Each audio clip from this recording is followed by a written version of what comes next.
Hi friends, welcome to my YouTube channel.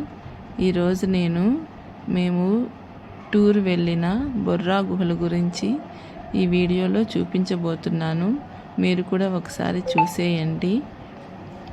ఈ బొర్రా గుహలు అనేది ఆంధ్రప్రదేశ్లోని విశాఖపట్నం జిల్లా అరకులోయ సమీపంలో ఉన్న ప్రసిద్ధ బొర్రా గుహలు అరకులోయకు సమీపంలో ఉన్నాయి. ఇవి సముద్ర మట్టానికి సుమారు 800 మీటర్ల ఎత్తులో ఉన్నాయి. ఇవి భారతదేశంలోని సహజ సున్నపు రాయి గుహలలో ఒకటి. ఈ గుహలు ఎలా ఏర్పడినాయి అంటే, లక్షల సంవత్సరాల క్రితం వర్షపు నీరు సున్నపు రాయిపై పడుతూ కరిగించింది. ఈ ప్రక్రియ వల్ల నెమ్మదిగా గుహలు ఏర్పడినాయి. ఇక్కడ మా చిన్నబాబు మా సారు కనిపిస్తున్నారు చూడండి. ఆ గుహ లోపల మొత్తం చీకటిగా ఉంటుంది. అందుకోసం అక్కడక్కడ కొన్ని లైట్స్ ఏర్పాటు చేసినారు. చాలా చూడవలసిన ప్రదేశం అండి. ప్రతి ఒక్కరూ వాళ్ళ జీవిత కాలంలో ఒకసారి ఈ గుహలను సందర్శించాలి. ఈ గుహల యొక్క ప్రత్యేకత ఏమంటే, గుహలో అందమైన రాతి స్తంభాలు కనిపిస్తాయి. పైకప్పు నుంచి వేలాడే రాళ్లను మనం చూడొచ్చు. అవి రాళ్ళు ఎలా అంటే, అక్కడ వర్షపు నీళ్ళు చుక్కలు చుక్కలు పడతాయి కదా, అవి అలాగే ఒక సున్నపు రాయిలాగా తయారైనాయి. ఇవి వేల సంవత్సరాలుగా ఉన్నాయి. వీటికి బొర్రా గుహలు అనే పేరు ఎలా వచ్చింది అంటే, బొర్రా అంటే తెలుగులో రంధ్రము లేదా పెద్ద గుంత అని అర్థము.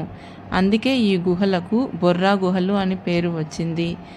ఈ బొర్రా గుహల గురించి ఒక పురాణ కథ ప్రాచీనంలో ఉంది. ఆ కథ ఏమంటే, ఒక ఆవు ఈ ప్రాంతంలో కనిపించకుండా పోయింది.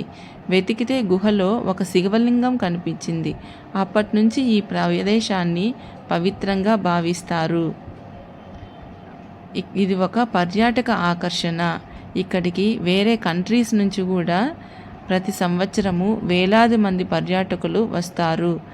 ఇక్కడ లోపల రంగురంగుల లైటింగ్ గుహ అందాన్ని మరింత పెంచుతుంది. ఇక్కడ ఫోటోగ్రఫీకి చాలా మంచి ప్రదేశము. ఈ ప్రకృతి అందాలు చుట్టూ పచ్చని కొండలు ఉంటాయి. స్వచ్ఛమైన గాలి ఉంటుంది. ప్రకృతి ప్రేమికులకు ఇది చాలా ఇష్టమైన ప్రదేశము.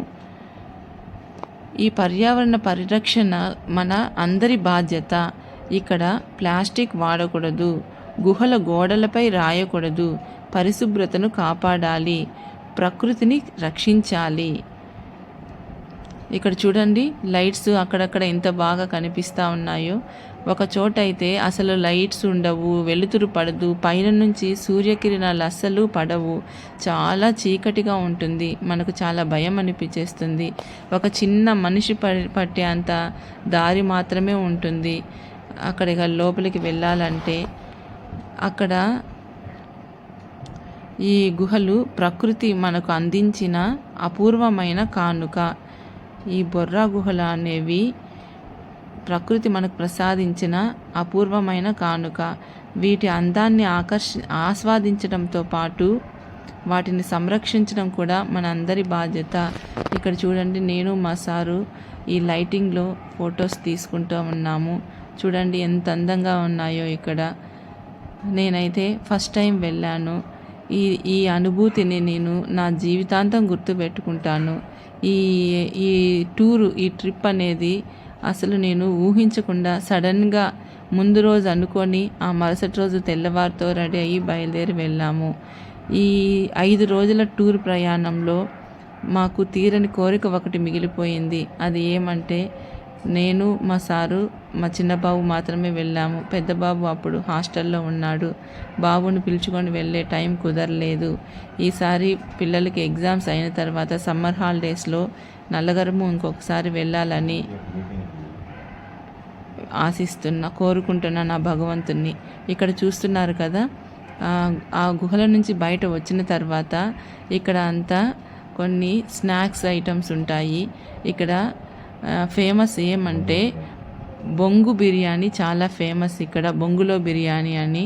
అది ఎలా అంటే వెదురును కట్ చేసి దాని లోపల బిర్యానీ చేస్తారు. ఇక్కడ మా సార్ చూస్తున్నారు కదా, వాళ్ళతో మాట్లాడుతూ ఉన్నారు. ఇక్కడ ఒక స్టిక్కి చికెన్ అంతా గుచ్చి వాటిని చికెన్ లాలీపాప్స్ ఏమో ఇలా చూడండి బాగా చూపిస్తున్నారు. ఇక్కడ కాల్చి ఇస్తున్నారు. అది ఒక్కొక్క పీసు ఒక్కొక్క స్టిక్ 300 రూపీస్ అనుకుంటా, సరిగా గుర్తులేదు. టేస్ట్ అయితే ఎక్సలెంట్గా ఉండింది. మేమందరము చాలా ఎంజాయ్ చేశాము. ముఖ్యంగా నేను పెళ్ళైనప్పటి నుంచి ఎక్కడ ఏ ప్రదేశాలకు వెళ్ళిన దాన్ని కాదు. నాకు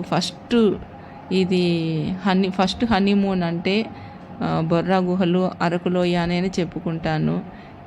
ఇప్పటికీ ఆ బొర్రా గుహలు, అరకులోయని తలుచుకుంటే మనసుకు చాలా సంతోషం. ముగ్గురము బొర్రా గుహలు అని దగ్గర ఫోటో తీసుకున్నాము. ఇక్కడ మా సారు వాళ్ళ కొలీగు చంద్రశేఖర్ సారు వాళ్ళ వైఫ్ ఉన్నారు. చాలా బాగుండిందండి. ఇక్కడ స్కూల్ పిల్లలు కూడా రోజు ఏదో ఒక స్కూల్ నుంచి పిల్లలు టూర్ వస్తారు. అక్కడ రీసౌండ్ వస్తుంది పిల్లలు అరుస్తూ ఉంటే. వాళ్ళు ఎంత ఎంజాయ్గా ఉన్నారు. అప్పుడప్పుడు పిల్లల్ని ఇలాంటి చోట్లకు తీసుకెళ్ళాలి. మనము కూడా లైఫ్ అంతా మనము వర్క్ ఈ ప్రెషరు టెన్షన్లోనే ఉంటాము. ఇయర్లీ వన్స్ కనీసం 2 రోజులైనా కుటుంబంతో కలిసి ఇలాంటి ప్రదేశాలకు వెళితే చాలా మనసుకు ఉల్లాసంగా, ఉత్సాహంగా, సంతోషంగా ఉంటుంది. అందరూ దీన్ని ఫాలో అవ్వండి. మన సమస్యలు, మన ప్రాబ్లమ్స్ ఎప్పుడూ ఉండేటివే. ఫ్యామిలీకి కొంచెం టైం కేటాయించాలి. Okay friends, bye. Thank you for watching.